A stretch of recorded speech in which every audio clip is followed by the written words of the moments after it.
Okay, folks, our next topic is topic 4.5, the Maritime Empires, and we're really looking at how they were maintained and developed.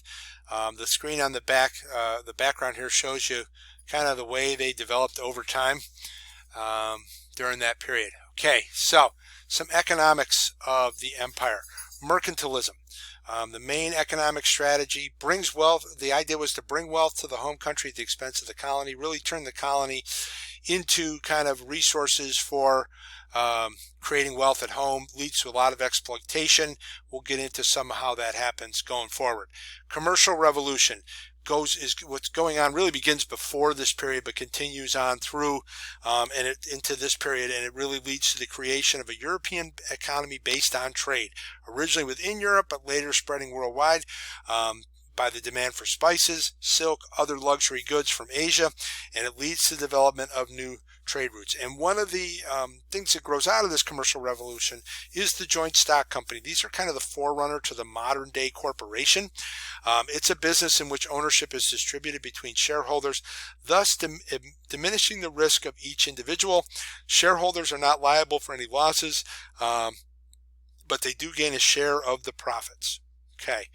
Two examples of these are the British East India Company and the Dutch East India Company. The British, they're both joint stock companies.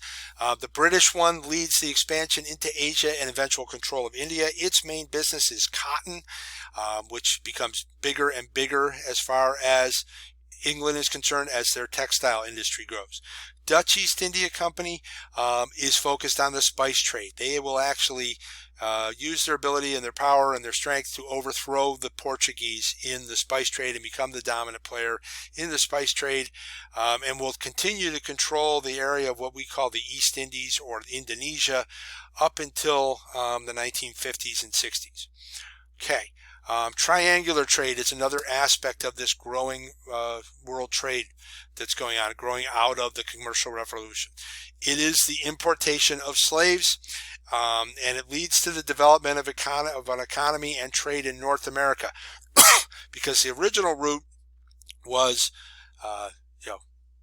England to Africa with finished goods, across the Atlantic with slaves, and then sugar back to England or the rest of Europe.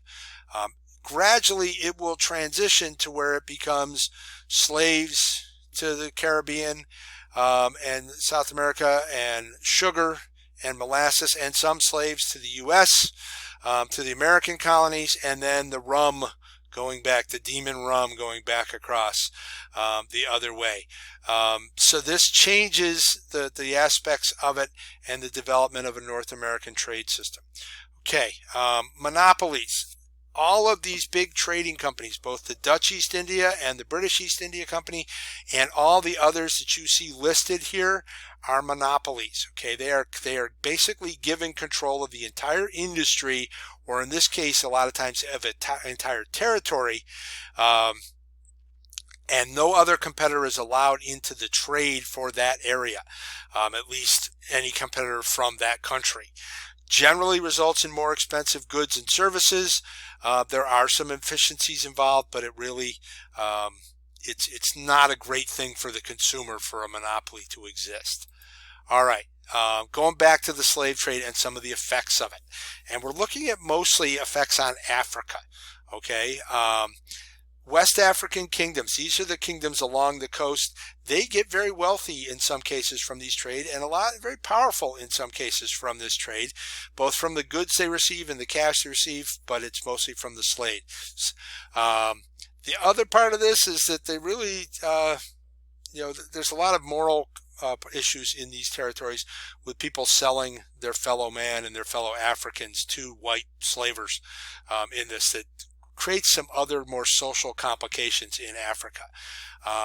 The African societies that are internal, these are the places that the slaves are stolen from.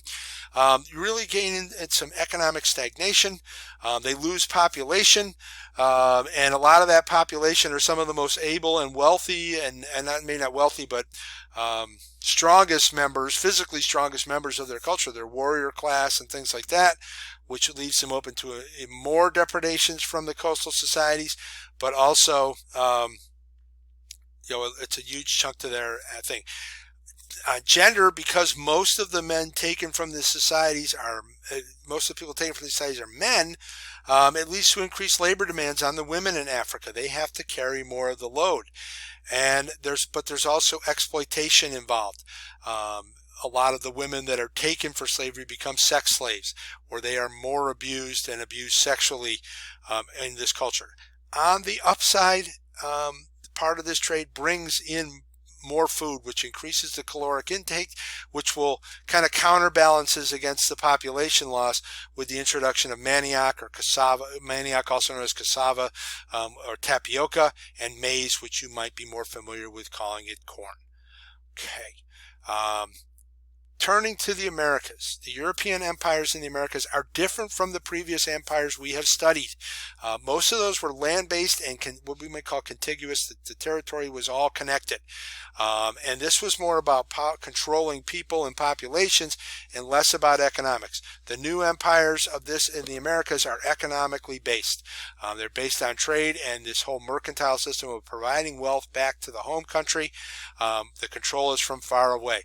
There's changes to the political structure in Latin America. With the establishment of coerced labor system, the natives are made into slaves and indentured workers and coerced labor. In the encomienda, hacienda, and mita system, you have the influx of African slaves into this. And over the top of this, you have what's called the vice-regal government. These are governments that are native, in most cases Spaniards, people sent over who are the king's representative. They are not people from South America, from South and Latin America, and this feeds into this development of a rigid social system where the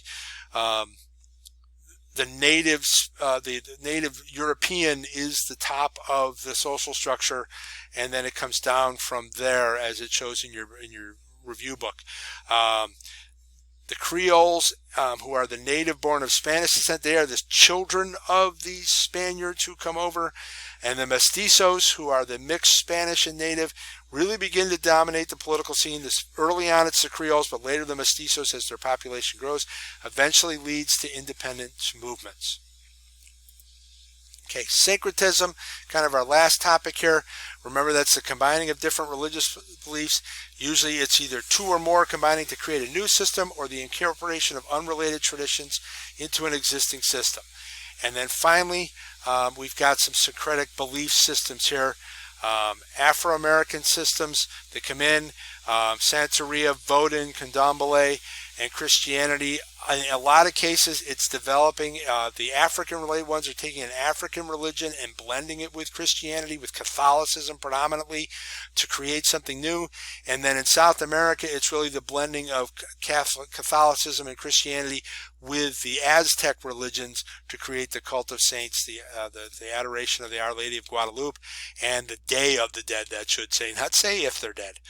Okay, some other syncretic traditions and influences that we've learned about: the Protestant Reformation, the combining of Hinduism and Islam to create Sikhism, and then the branches of Buddhism in Asia. The most significant of those is the combination of Mahayana Buddhism with Taoism and Confucianism to really create a unique form of Buddhism to China. Okay, next up is challenges to state power. So we'll see you on the next video.